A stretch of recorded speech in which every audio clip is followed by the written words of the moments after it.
Good evening. Welcome to South Asia Newsline. I'm Shreya Savijay. Here are the top stories we are tracking for you on Monday, the 28th of December.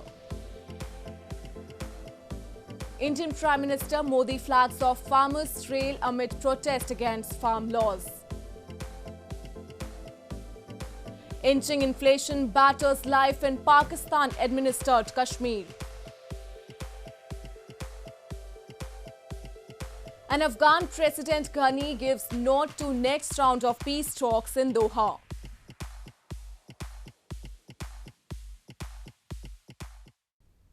And now for all the details. Indian Prime Minister Narendra Modi on Monday virtually flagged off the 100th Kisan Rail, a multi-commodity train service dedicated to farmers amid ongoing protests against the centre's three contentious agriculture laws. A deadlock continues to persist as protesting farmers want the laws that liberalize agriculture sector be scrapped, while the government has offered to amend them after holding talks. Indian Prime Minister Narendra Modi on Monday virtually flagged off the 100th Kisan Rail train service amid ongoing protests against the centre's three contentious agricultural laws. The 100th train dedicated to farmers as part of the multi-commodity train service will carry fruits and vegetables from Sangola in Maharashtra to Shalimar in West Bengal. PM Modi said the train service over the last 4 months has hugely strengthened small and marginal farmers who account for 80% of the peasantry in the country. जो rail अभी तक पूरे देश को आपस में जोड़ती थी, वो अब पूरे देश के कृषि बाजार को भी जोड़ रही हैं, एक कर रही हैं। साथियों, किसान रेल सेवा देश के किसानों की आमदनी बढ़ाने की दिशा में भी एक बहुत बड़ा कदम है। Meanwhile, as the anti-farm laws protests at New Delhi's borders entered 33rd day, the central government on Monday called representatives of protesting farmers for a meeting on 30th of December for further discussions to address their issues. Previously, 5 rounds of talks between the farmer unions and the government have failed to break the month-long deadlock as farmers want the laws be scrapped while the government has offered amendments based on facts and logic. A 2-day dry run for coronavirus vaccine program started in 4 Indian states on Monday. Focus on management of possible adverse events after immunization and dry runs that includes checks on cold storage and transportation arrangements will be part of the program that will be carried out in the chosen districts in each state. A 2-day COVID-19 vaccination dry run began on Monday in 4 states of India. Krishna district in India's southern Andhra Pradesh state did the first mock drill in the country in presence of senior district and state officials.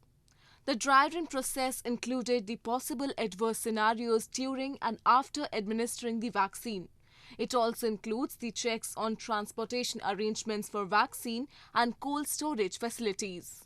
We are going ahead with seeing the how entire process flow is done. What are the any shortcomings are there that would be noticed in the dry.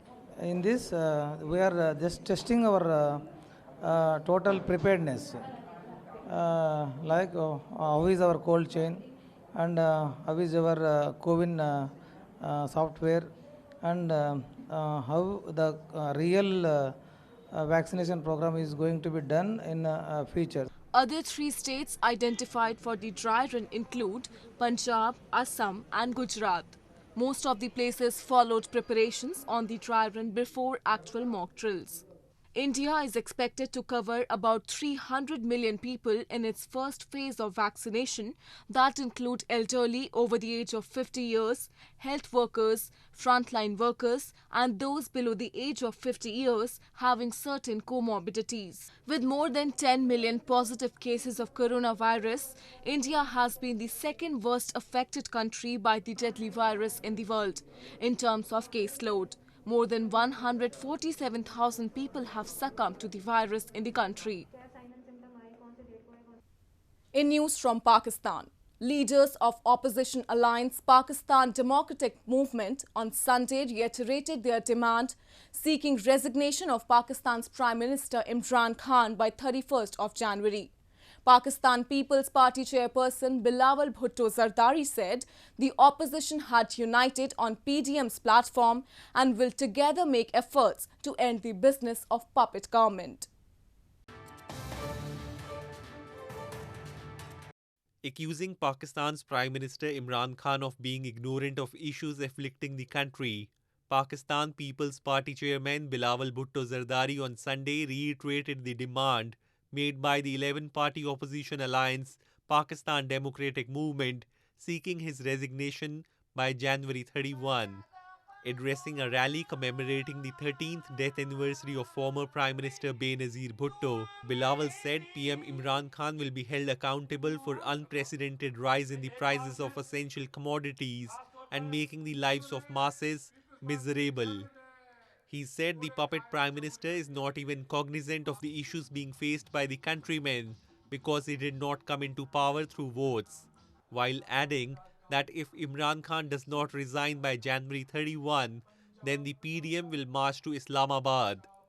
अब ये अवाम इस selected को नहीं छोड़ेंगे। अब इस मुल्क के बेरोजगारी, गुर्बत और महंगाई से तंग अवाम इस कठपुतली जालिम सिलेक्टेड को नहीं छोड़ेंगे।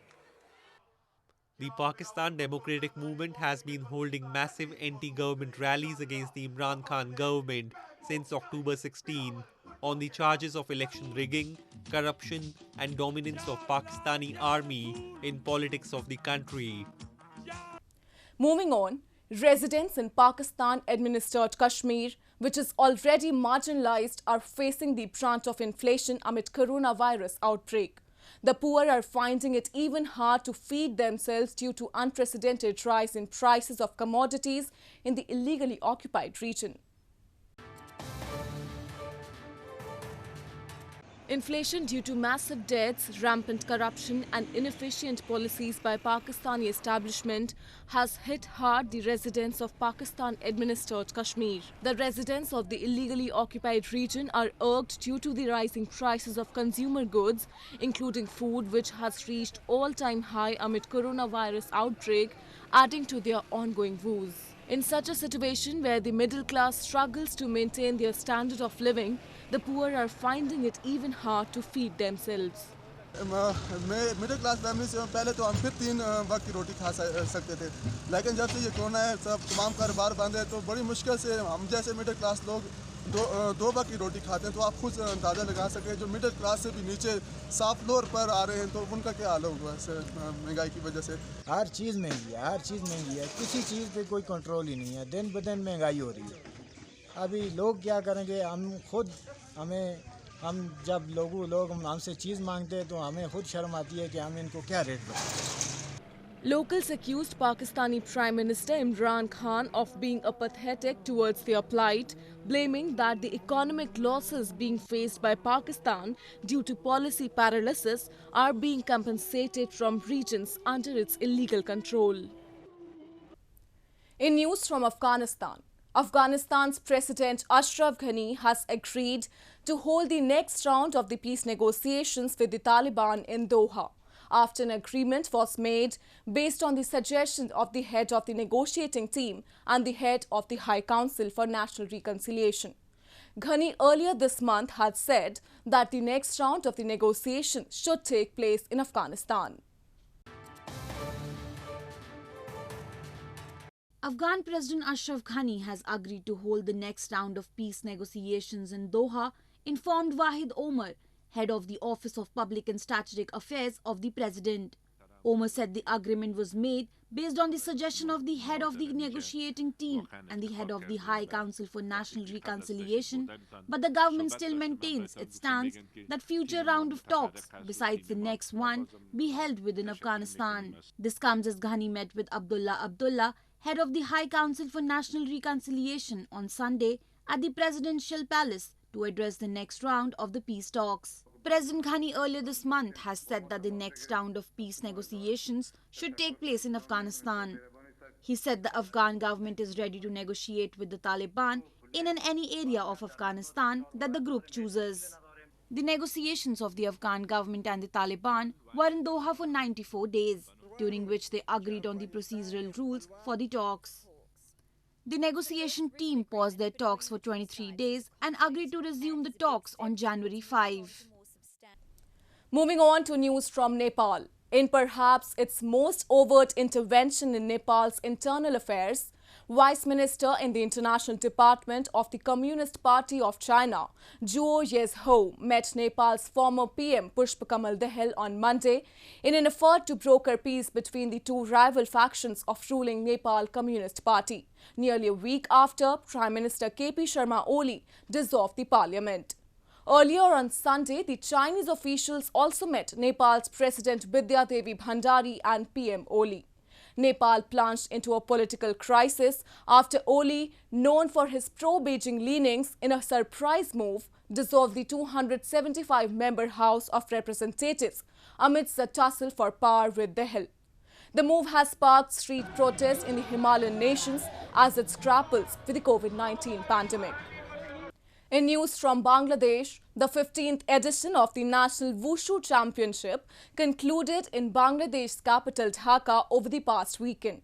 The three-day event was attended by around 200 athletes despite the coronavirus pandemic.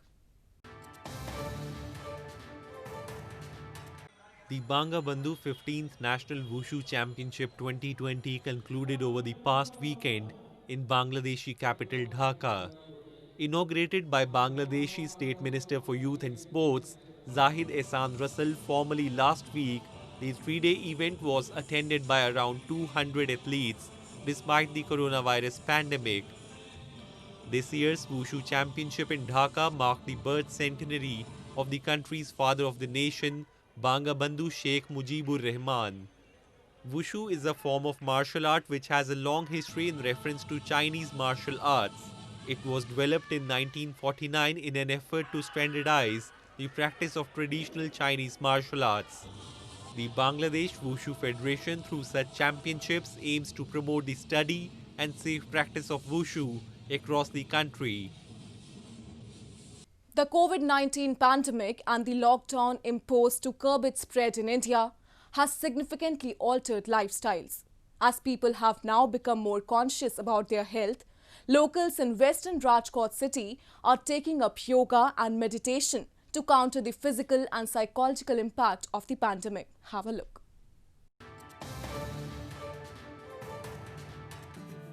People in India's western Rajkot city are increasingly taking up yoga and meditation to counter the physical and psychological impact of the coronavirus situation in the country. Sitting cross-legged wearing whites, the yoga students were seen doing breathing exercises in a temple compound of Rajkot. Most believe pranayam, yogic breathing exercises, improve the immunity of the body, and meditation calms down the mind, reducing stress levels. तनाव आ जाता है, depression आ जाता है, hypertension आ जाता है, तो उसी में ये ध्यान करने से प्राणायाम के साथ तो ये सभी के दिल और दिमाग में हल्कापन महसूस होता है और हमारे जीवन में हर आने वाले रोगों को रोग प्रतिकारक शक्तियाँ बढ़ जाती है, रोगों से हम मुक्त होने लगते हैं। आजकल कोरोना की वजह से जो मेंटल स्ट्रेस हो रहा है सभी को कि हमको कोरोना हो जाएगा, शायद हमको ये वहाँ जाएंगे तो हो जाएगा, तो हम जब ध्यान लगाते हैं तो हमारा मेंटल का जो माइंड का जो लेवल है ना वो अप आ जाता है। हम डिप्रेशन में अगर हो तो ध्यान से हम उसमें से बाहर आ सकते हैं। इसीलिए आजकल योग तो सभी श्वासोच्छ्वास की प्रक्रिया से करेंगे तो सबको अच्छा ही मिल। India has been the second worst affected country by COVID-19 in the world, with more than 10 million cases to its count. However, the active as well as new cases are coming down in the country. Well, that's all we have for you from South Asia this evening. Now our viewers can watch the show on SouthAsiaNewsline.com. You can also visit us on facebook.com/SAsia Newsline and follow us on Twitter @SAsia Newsline. That's all in tonight's edition. We'll see you same time tomorrow. Good night.